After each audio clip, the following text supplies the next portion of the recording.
নমস্কার বন্ধুরা, সকাল সকাল নতুন ঘর থেকে ব্লগটি স্টার্ট করলাম।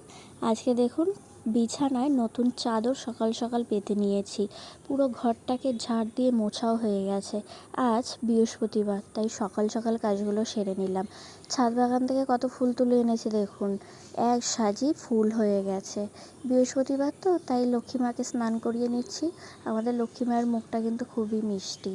এই যে আপনাদেরকে আস্তে আস্তে দেখাচ্ছি, মোমবাতির শিখা বা প্রদীপের শিখায় ঠাকুরদের মুখগুলো একদম পুরো চেঞ্জ হয়ে গেছে।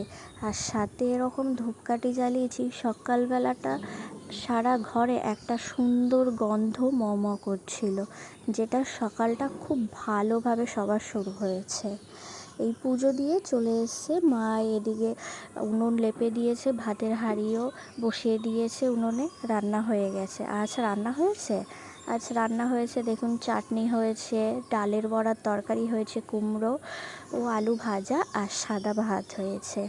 আজকে ছাদে অনেক জামা কাপড় কাচা হয়েছিল।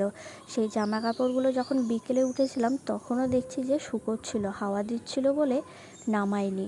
সন্ধ্যের আগ দিয়ে সব জামা কাপড় নিচে নামিয়ে নিয়ে আসবো। আমরা বেড়াতে যাব তো, তাই এই সূত্রে একেবারে অনেক জামা কাপড় কেচে নিয়েছি। একেবারে চলে এসেছি সন্ধ্যেবেলা। দেখুন একটু দুধ ছিল, সেই দুধ দিয়ে দুধ চা করে ফেলেছি। দুধ চা তো সেরকম খাওয়া হয় না, আমরা লিকার চাই বেশি একটা খাই। আজ সন্ধ্যেবেলা মনে হলো, যাই হোক। আর এদিকে বাবার প্রোটিন এক্সটাও কমপ্লিট করে বাবাকে দিয়ে দিয়েছি।